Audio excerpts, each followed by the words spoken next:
जय हिंद। देखिए, जो आज का ये क्वेश्चन है ये औसत पर आधारित क्वेश्चन है। क्वेश्चन को पहले समझा जाए। क्वेश्चन कह रहा है कि 4 प्रेक्षणों का औसत 20 है और उनमें से एक अचर c जोड़ दिया जाए, यानी उन प्रेक्षणों में अगर एक अचर c जोड़ दिया जाए तो औसत 22 हो जाता है। तो c का मान कितना होगा? यानी 4 प्रेक्षण दिए गए हैं और उन चारों प्रेक्षणों का जो औसत है वो 20 है। अब कह रहा है कि जो चारों प्रेक्षण हैं उनमें से एक अचर संख्या है, अचर राशि है जो कि c है, और उस c को अगर उसमें जोड़ दिया जाए चारों प्रेक्षणों में तो उसका औसत हो जाता है 22। तो अगर उसका औसत 22 हो जाता है तो इस स्थिति में c का मान कितना होगा, ये हमको इसमें बताना है। क्वेश्चन बहुत ही इंटरेस्टिंग है। ये एसएससी परीक्षा में ये क्वेश्चन पूछा जा चुका है, इसलिए इसको हमने समझा कि आपको बताना चाहिए, ज़रूरी है। तो सबसे पहले यहाँ पर देखते हैं हम कि यहाँ पर बताया गया कि 4 प्रेक्षण का औसत 20 है, यानी प्रेक्षण कितने हैं? 4। तो औसत हमें पता होता है कि जो प्रेक्षणों का योग बटा प्रेक्षणों की संख्या बराबर होता है उसका औसत। तो अब अगर हम उसका प्रेक्षणों का योग निकालना है तो क्या करेंगे? प्रेक्षणों का योग, तो योग के लिए क्या करेंगे? औसत में हम, यानी जो भी औसत होगा, औसत को हम गुणा कर देंगे किससे? 4 से। औसत को हम 4 से गुणा कर देंगे तो प्रेक्षणों का योग निकल के आएगा। तो हमें जैसा कि पता है कि औसत कितना है? 20 है। तो 20 को हम 4 से गुणा करेंगे, इतना हो जाएगा कितना? ये 80। यानी प्रेक्षणों का योग कितना है? 80 है। हमें ये बात कन्फर्म है।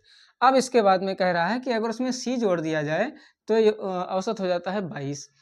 तो अब अगर c को जोड़ा जाता है, यानी c को हम 4 प्रेक्षण है तो 4 बार जोड़ेंगे तो c की संख्या कितनी हो जाएगी?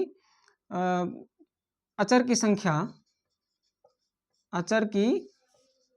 संख्या कितनी होगी?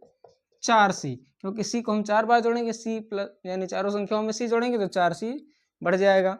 तो अब इसमें इसके आधार बाद जो है c को जोड़ने पर, यानी c सहित प्रेक्षण की जो योग होगा, c को जोड़ने पर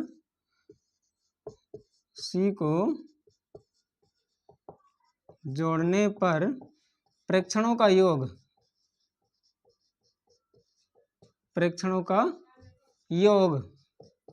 ये कितना होगा? अब देखिए यहाँ पर पहले जो योग था वो था 80, और इसमें जब 4 बार c को जोड़ेंगे तो इसमें प्लस 4c हो जाएगा। 80 प्लस 4c, यानी जब c को जोड़ देंगे तो प्रेक्षणों का योग कितना हो जाएगा? 80 प्लस 4c। अब इसके बाद में हम इसका औसत निकालते हैं। तो कह रहा है कि इस स्थिति में जो औसत है वो कितना हो जाता है? 22। यानी इसको हम लिख सकते हैं कि 80 प्लस 4c बराबर, अब ये है 22 औसत है तो संख्या कितनी होगी? औसत 22 है, यानी औसत में हम 4 से जब गुणा करते हैं तो औसत तो उसका योग निकल करके आता है।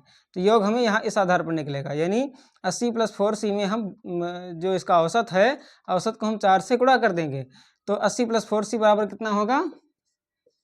88, यानी 88। 80 प्लस 4c बराबर 88, यहाँ लिख सकते हैं 80 प्लस 4c बराबर 88। अब इसको हम कर लेते हैं पक्षांतर, यानी 4c बराबर कितना होगा? 88 माइनस 80, यानी 4c बराबर कितना होगा? 8 हो जाएगा। तो अगर 4c बराबर 8 है तो हम क्या लिखेंगे? यानी अगर 4c बराबर 8 तो c बराबर क्या होगा? 8/4, यानी 4 एकम 4, 4 दूनी 8। c बराबर कितना हो जाएगा? 2 हो जाएगा। यानी c का मान जो पूछा गया है वो कितना होगा? 2 होगा। यही इसका आंसर है। जो इसके जो ऑप्शन होंगे, यानी जो बहुविकल्पीय प्रकार के क्वेश्चन आते हैं, इनका जो आंसर होगा उसमें 2, जो भी ऑप्शन होगा उसमें 2 सही होगा, यानी c का मान कितना है? 2 है। तो हमें लगता है कि आपको ये समझ में आ गया होगा क्वेश्चन। बहुत ही इंटरेस्टिंग क्वेश्चन है, आपको इसको ज़रूर समझना चाहिए। अगर एक बार में समझ नहीं आता है तो आपको दोबारा इसको देखना है।